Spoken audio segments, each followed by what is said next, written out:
Tanguy, frère. Ok, David Guiraud, ok. Et je salue David Guiraud qui nous a rejoint sur ce plateau, Bonjour. député LFI du Nord. Alors parmi ces postes-là, lesquels vous briguez du côté du Nouveau Front Populaire? D'abord, juste pour commencer, je tiens à saluer le ça courage KLM. de Madame Spielbout, puisqu'il était prévu qu'on débatte à 3 ce matin. Je vois qu'elle a fui et a préféré faire une interview seule. Voilà, je pense que ça met y compris en difficulté vos équipes, mais c'est pas grave quant à M. Tanguy. Bon, la chaise est encore vide, mais c'est plus sympa. Il arrive, Jean-Philippe voiture, Tanguy, si j'ai il est bien en compris. route, il arrive dans un Non, juste d'abord, là, on a assisté quand même hier On à va un spectacle désolant. On va Je veux dire, l'écouter. la seule force politique du pays qui a perdu des millions de voix entre l'élection législative de 2022 et celle de 2024, la force politique qui a perdu 80 députés, 80 députés, 80. défaite sévère, se maintient à la présidence de l'Assemblée nationale au prix d'une alliance assez baroque dont on va découvrir justement, vous parliez des postes en commission, les contours de l'accord, parce que j'imagine que derrière il y a aussi des magouilles pour s'attitrer des places en commission ou en commission Et vous permanente. comptez avoir des postes, justement? Vous espérez avoir des postes? En ils tout sont cas, premiers. nous, on fait valoir notre rôle de parlementaire. Nous sommes la première force politique de l'Assemblée nationale. Je parle du Nouveau Front Populaire, donc il est logique, dans la logique des institutions. Pour vous, que ce nous serait ayons, normal. des postes. C'est pas pour moi, c'est l'esprit même de nos institutions. On a eu par exemple la présidence de la Commission des Finances la dernière fois. On est encore là sous un gouvernement macroniste, au mépris d'ailleurs du résultat des élections aussi, avec des ministres qui sont à la fois ministres et députés, qui votent en même temps. Qui d'ailleurs, les 17 ministres députés ont permis l'élection de Madame Yaël Braun-Pivet Faut le dire. hier à la Faut le présidence dire, de oui, l'Assemblée nationale. Donc tout ça est quand même un peu baroque. Je le dis parce que ça concerne aussi la vie des gens, tout ça. Je veux dire, les lois qu'on vote, les postes clés aux assemblées nationales, c'est des batailles parlementaires. Et après, ça se retrouve dans la vie des gens, dans les mesures qu'on vote. Donc je trouve ce spectacle assez désolant pour notre démocratie. En tout cas, beaucoup ce matin, depuis hier également, contestent ce vote, pas très légal. C'est votre cas, David Guiraud. C'est le cas aussi de Sandrine Rousseau qui dit qu'il faut éventuellement étudier des recours. On va regarder les recours juridiques possibles, mais ça fait partie de ces tactiques qui ne sont pas dans l'esprit de la démocratie. Normalement, le gouvernement est tout à fait séparé du Parlement. Ça fait partie des fondamentaux de notre Constitution, Constitution, bah oui. de nos institutions. Et là, parce qu'il a accepté la démission la veille, eh bien, les ministres ont pu tous voter hier. Ils étaient 17. On a perdu à 13 voix. Et en effet, il faut étudier tous les recours possibles. Laurent Neumann, ce qui pose problème à Sandrine Rousseau, c'est le fait que 17 ministres d'un gouvernement démissionnel, mais 17 ministres ont voté, alors qu'on l'aura bien tous noté. Il y a eu 13 voix d'écart entre André Chassaigne et Yaël Braun-Pivet. Sandrine Rousseau, elle a constitutionnellement raison, Oh. politiquement raison, elle Oh. risque d'avoir juridiquement tort. Je m'explique, la Constitution pose un principe implacable, et elle a parfaitement raison, séparation absolue des pouvoirs entre l'exécutif, le législatif et le judiciaire. Autrement dit, un ministre ne peut pas être député, a fortiori, un ministre ne peut pas voter. Voter aussi. C'est la règle, c'est la Constitution. Très bien. Donc Mais- constitutionnellement, c'est juste. Politiquement, elle a raison, parce que quand je vois le résultat d'hier, à 13 voix près, 17 ministres ont voté, je comprends que le Nouveau Front Populaire l'est mauvaise, parce que si on avait interdit à ces ministres de voter, peut-être que ce matin, André Chassaigne serait le président de l'Assemblée nationale. Et pourtant, juridiquement, c'est extrêmement compliqué et elle risque d'avoir tort. Pourquoi ? Parce que exercer un recours, oui, évidemment, mais la question c'est auprès de qui ? Or, auprès du Conseil constitutionnel, il y a déjà eu une décision en 1986 qui dit le Conseil constitutionnel n'est pas compétent pour se mêler de ce qui se passe à l'Assemblée nationale. Ah, Et comme par hasard, ils sont pas compétents. Comme par hasard. Qui va statuer par rapport à ça, les gars? Oh là là. notamment du vote de la présidence de l'Assemblée nationale. Saisir les tribunaux administratifs, le Conseil d'État, même chose, les tribunaux administratifs ne sont pas juridiquement Habilités. compétents pour s'occuper de ce qui se passe au sein du pouvoir législatif. Et donc on risque de se retrouver face à une impossibilité, à la fois sur les principes, elle a raison, Sandrine Rousseau, mais juridictionnellement, il n'y a pas d'instance auprès de laquelle déposer un tel recours. Ah là là là là là là. C'est ce que j'expliquais hier dans le groupe d'Ofla avec la dissolution et les pleins pouvoirs, c'est exactement le même cas. Mais les gars, c'est une dinguerie, hein. Mais Macron, c'est sûr qu'il a prévu ça quand même, hein. Il a prévu sur deux choses. Mais imaginez, les gars, la gauche fait un truc comme ça. La gauche est au pouvoir. Ils se maintiennent au pouvoir avec un député pour essayer d'équilibrer la balance. Ministre, député, ça vote, mais ça va créer au scandale aussi, les gars. Mais moi, je pense... Déjà, ce qui est pas normal, c'est que ça fasse pas autant de bruit. Le RN, évidemment, ils vont pas faire du bruit parce que ils s'en fichent de ce genre de choses. Mais ça fait pas autant de bruit, même chez les Français. Ils sont pas en mode, oh, on est extrêmement choqués, c'est antidémocratique, c'est anticonstitutionnel, etc. On est baisé. Y a pas assez de pressing. Et même les journalistes, c'est pareil, les mecs. Y a pas de pressing par rapport à ça. C'est une dinguerie de faire ça. Moi, je trouve que c'est une dinguerie. BFM TV devrait faire des bandeaux H24, exactement. Exactement. Pas obtenir gain de cause. C'est quand même, je veux dire, Macron, il doit être comme toi, Dofla, un bandeur de joutes verbales et de bordel. Moi, je vous ai dit, hein, Zaké, t'as raison. Moi, Macron, il est un peu comme moi. Moi, je pense sincèrement que ce mec-là, il est matrixé par House of Cards. Il aime trop jouer avec les institutions, gros. Il aime trop jouer avec ça, ma gueule. à l'école, au-delà des questions juridiques, etc., qui ont leur valeur, mais à l'école, on apprend aux collégiens, lycéens, Écoutez, le principe de séparation des pouvoirs. écoutez. On leur apprend ça. On leur dit l'exécutif, le gouvernement, c'est pas pareil que le législatif, l'Assemblée nationale, et que donc ils peuvent pas se confondre. Ce qu'on apprend à nos gamins au plus jeune âge, le gouvernement est en train de montrer l'exemple que, en fait, c'est pas important. C'est pas important. Que ce qu'on apprend, les bases élémentaires de la démocratie, C'est pas la elles première peuvent être fois. contournées. C'est pas la Elles première peuvent fois. être. Enfin là, quand même, sur l'élection d'une présidence de l'Assemblée nationale, je suis pas sûr qu'il y ait un précédent. Hein. Donc, en fait, la Macronie est en train de montrer que pour s'accrocher au pouvoir, ils sont prêts à renier les principes les plus élémentaires de la démocratie qu'on apprend à nos gamins. C'est un En spectacle. gros, t'as beau avoir des bonnes notes en éducation civique, ça sert à rien parce que même si tu connais la constitution sur le bout des doigts et l'instruction civique, ça sert à rien parce qu'il y a des mecs plus hauts que toi qui vont te dire t'as eu des bonnes notes, gamin. On s'en bat les couilles de la constitution, gamin. Ça va les couilles, gamin. Spectacle vraiment qui est Tellement lamentable ça, parce que c'est vrai que contre nous. sans les voix de ces 17 ministres, c'était André Chassaigne du nouveau Front Populaire qui gagnait Qui la devait Vous n'avez gagner, pas bah l'impression oui. qu'aux élections législatives, il s'est passé un peu ça aussi pour les électeurs du Rassemblement national. C'est-à-dire Le Rassemblement national est arrivé en tête au premier tour. non, ça c'est pas vrai. S'il y avait eu autant termes de de triangulaires que prévu, et non ces duels, ces triangulaires transformés en duels avec des désistements assez baroques quand même entre d'un côté la France insoumise et de Ces l'autre côté suceurs, la là. Macronie, ça serait pas la même assemblée aujourd'hui. D'ailleurs, on serait pas en train de débattre de l'élection Enfin, il y a que- au perchoir de Yael-Braun-Pivet, mais Oui. sans doute de. Je voulais juste- À l'école, on C'est apprend sûr, aussi la lutte contre l'antifascisme, etc. Vous pouvez penser ce que vous voulez de ce qu'on pense de l'extrême Et on droite. apprend Enfin, comme je veux vous, dire, ça, c'est sûr. les désistements, c'est quelque chose qui est constitutionnel, qui est politiquement explicable, parce que nous, nos électeurs, ne voulaient pas du Rassemblement national au Voilà, pouvoir. c'est ça. Vous pouvez trouver que Oui, c'est mais- pas bien, mais enfin, moi, regardez les Ce reports que de j'observe, voix. c'est qu'hier, la Macronie des vous a électeurs du servi, Front et Populaire, qu'aujourd'hui bah, vous en plaignez, parce ils ne qu'effectivement. Je voulais donner la parole à Jean-Philippe Tanguy. Bonjour. Bah ouais, laissez Tanguy sucer le RN. Lui, on a un journaliste hors du cadre, hors du pot de la politique RN, etc. qui nous fait le suceur. Ah, ça y est, toi aussi, ferme ta gueule, frère. Journaliste de valeur actuelle. Ok, bon, on connaît le. D'accord, ok. Malheureusement, sur ce plateau Qu'est-ce député qu'il baragouine? Rassemblement Qui l'a national de envoyé? la Bah Somme. ouais. Est-ce que vous partagez sur ce Qui t'a point-là envoyé? l'avis notamment de la gauche, du Nouveau Front Populaire, sur le fait que 17 ministres qui votent, alors Ah, que ce vote écoutez, a été les gars. extrêmement serré, Écoutez la bah, réponse. c'est pas tout à fait légal. Non, mais c'est pas l'avis de la gauche, c'est l'avis de la Constitution. Donc le Rassemblement national respecte la Constitution. Nous sommes visiblement le dernier parti à respecter la démocratie dans tous les moments. Voilà, à respecter les électeurs.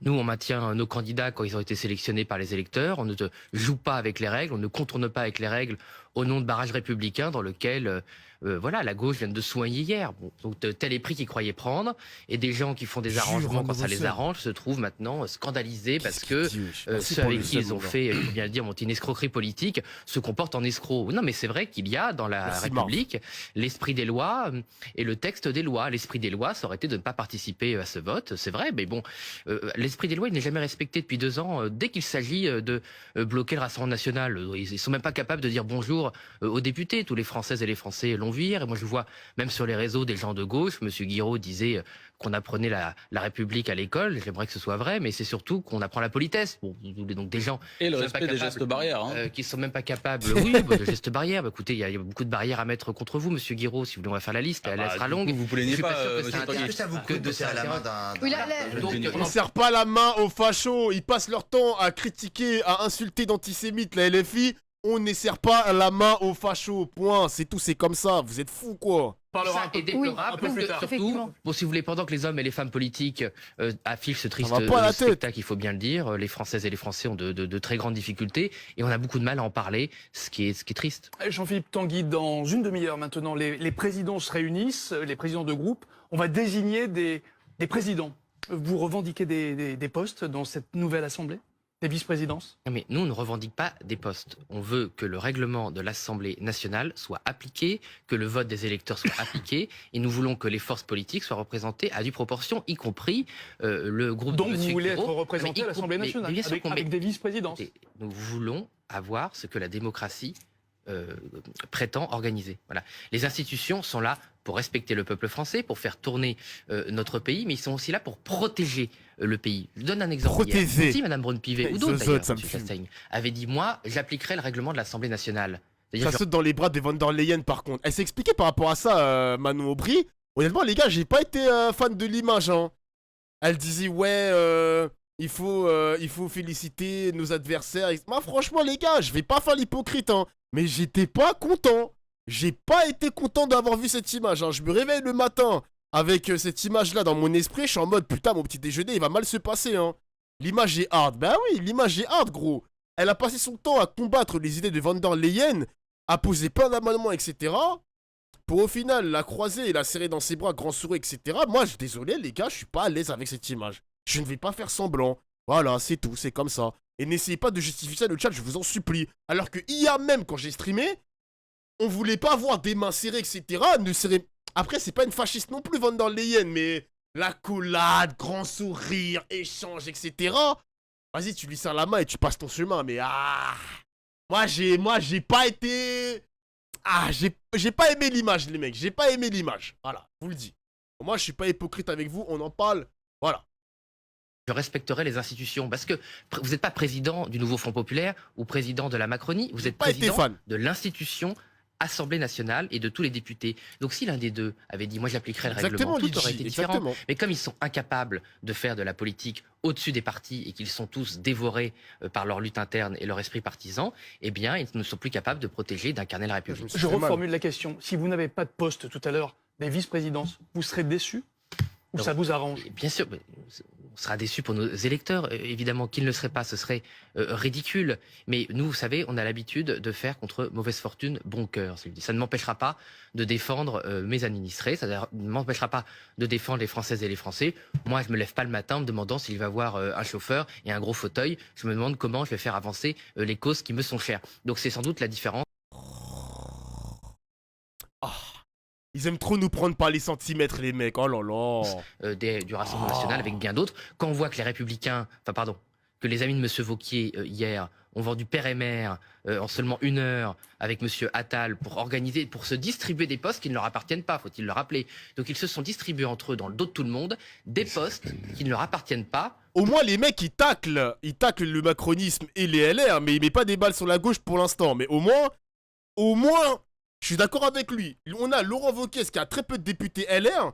Faire des magouilles avec Emmanuel Macron qui a perdu 80 députés, désolé, c'est une folie les mecs. On assiste à une folie en France là. Faut se rendre compte de ce qui se passe les mecs. Hein.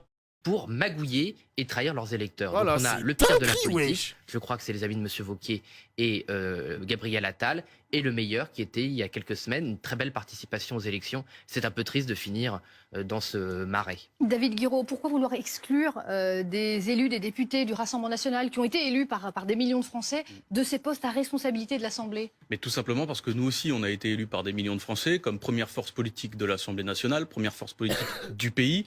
Et les électeurs qui m'ont élu, comme ceux qui ont élu tous mes collègues du Nouveau Front Populaire, m'ont donné un mandat clair. 2 choses, respect du programme, respect de la parole donnée pendant la campagne politique des législatives, et puis aussi cordon sanitaire contre le RN. C'est dans les mandats qu'on m'a donnés, mais pas parce que ça leur fait plaisir, mais parce que par exemple mes compatriotes binationaux ont vu certaines de leurs prérogatives être menacées pendant la campagne des législatives par le Rassemblement national. La liberté de croire de millions de compatriotes français musulmans a aussi été menacée. La liberté d'association des compatriotes qui sont syndicalistes ou membres d'associations, je pense aux centres sociaux, etc., qui sont gravement menacés par le Rassemblement national, me demandent de faire cordon sanitaire autour du Rassemblement national. Normal. Je ne me cache pas, contrairement à la Macronie qui fait des alliances contre nature, etc., mais moi c'est un mandat. Je veux dire, il faut respecter cela. Du coup, vous respectez la décision de Gabriel Attal qui dit de son côté que ce sera ni le Rassemblement national, mais ni LFI non plus, au nom de ses électeurs aussi. Le problème de Gabriel Attal, en fait, c'est qu'à part lui, tout le monde est extrême, quoi. Donc voilà, je veux dire, le principe de la Macronie, c'est de constituer un bloc comme ça, au milieu de tout le monde et de considérer que tous les autres, regardez, ils s'en sont pris à André Chassaigne. Enfin, je veux dire, il y a un moment, ils ont commencé à nous sortir André Chassaigne, stalinien dans les années 70, etc. Enfin, je veux dire, il faut être un peu sérieux dans la vie. Moi, ce que j'essaye de dire aux gens, c'est que ça commence par LFI. Mais regardez, après c'est les écolos. Alors on commence par Sandrine Rousseau ou autre, parce que c'est la plus facile, parce qu'on adore lui taper dessus, etc. Du côté de la Macronie et de l'extrême droite. Mais ensuite c'est André Chassaigne, et ensuite c'est les communistes, et ensuite ce sera les socialistes. Moi ce que j'essaye de faire comprendre aux gens, c'est que ça va pas s'arrêter à la France insoumise, cette espèce de diabolisation. Donc nous, on a un mandat clair, on fait barrage au Rassemblement national, dans les urnes, dans l'Assemblée, partout. Voilà. Et on respecte notre mandat. Je pense que c'est plutôt cohérent avec ce qu'on porte. Les Français vont comprendre si tout à l'heure il n'y a pas de poste, pas de vice-présidence pour. Comme d'habitude, on boit tes paroles, comme d'habitude. Bon, ils vont comprendre, enfin les électeurs du Rassemblement national vont pas l'accepter. De toute façon, les Français comprennent plus très bien la situation, il faut l'admettre. Hein. On a un Rassemblement national qui ne peut pas appliquer son programme parce que personne ne veut s'allier avec lui. On a un nouveau Front populaire qui ne pourra pas appliquer son programme parce qu'il ne veut pas d'alliance. Il ne veut pas d'alliance, il considère que toute alliance avec d'autres forces qui viendraient amender ou transformer le programme, ça serait une trahison. Et puis on a un bloc central qui a réussi à composer un début de majorité très relative avec les Républicains, qui est un peu cohérent d'un point de vue idéologique, mais qu'est-ce qu'ils proposent ? En gros, ils vont faire exactement la même politique que celle qui est menée depuis 7 ans, puisqu'Emmanuel Macron a mené une politique de droite sur le plan économique, de droite sur le plan de la sécurité, de droite sur le plan de l'immigration. Donc on peut dire que c'est cohérent idéologiquement, mais les Français ont sanctionné cette politique. Ils l'ont sanctionnée par 2 fois. Donc je ne vois pas de chemin possible de gouvernement, de projet politique, à partir du moment où personne ne veut s'allier avec l'Assemblée nationale, à partir du moment, je le répète, où le nouveau Front populaire ne veut pas d'alliance qui viendrait amender ou transformer son programme, et à partir du moment où le bloc central nous propose la même chose. On est dans une impasse politique à mes yeux. Encore un mot, puis on va conclure. Je souligne quand même la stupidité de l'opération dans La République En Marche. En 2022, après les élections, les Républicains plus La République En Marche, ça fait une majorité absolue à l'Assemblée nationale. Ils auraient dû le faire. Ils étaient 309. Aujourd'hui, ils sont 229. Donc c'est-à-dire qu'en fait, on a fait une dissolution. On a dit aux Français, on va tout changer. Ils ont fait une dissolution pour au final se retrouver avec un bloc censé être en majorité relative qui n'a aucune cohérence parce qu'ils n'avaient pas annoncé ça aux Français par ailleurs. Pendant l'élection. Sur le point de vue idéologique, c'est une cohérence. Guiraud, vous disiez que Emmanuel Macron était de droite, vous répétez ça depuis 7 ans. Oui, donc il y a une cohérence d'un point de vue idéologique. Vous pouvez pas dire que c'est pas une alliance contre la nature. C'est pas parce que vous êtes sur des accords idéologiques qu'il y a pendant la campagne des record d'impôts, record de dépenses, record de dettes, bravo la droite. Pendant la campagne des législatives. Wesh, il y a un featuring Tanguy David, Jean-Philippe Tanguy et Monsieur Guiraud, putain, c'est un featuring improbable. Hein. Le Rassemblement national était une option. Il lui a fait la passe D, là, le nouveau Front populaire était comme dans une le option cash, tac team, J'ai tac. vu aucun député de La République En Marche, en tout cas, moi, il me semble pas que c'était très clair dans la campagne des législatives, dire on va gouverner avec les Républicains après l'élection législative. C'est pas vrai. Donc en fait, on a menti aux Français. Ils ont fait un accord électoral dans les Hauts-de-Seine. Les Républicains, ils ont fait un accord électoral dans les Hauts-de-Seine avec En Marche. C'est ce qui se passe dans beaucoup de parlements. D'accord avec la gauche. Gabriel Attal disait pendant la campagne des législatives, regarde à des électeurs accroisés à Chartres, je me souviens d'une séquence qui avait été diffusée sur BFM, mais regardez, même Marine Tondelier dit que je vais dans le bon sens. Donc un coup il drague la gauche, un coup il drague la droite, effectivement. Surtout, il se retrouve à 220 continuer encore puisqu'on n'a toujours pas de solution pour qui va gouverner. On continuera évidemment à en parler. Merci beaucoup à tous les 5 venus sur ce plateau. On va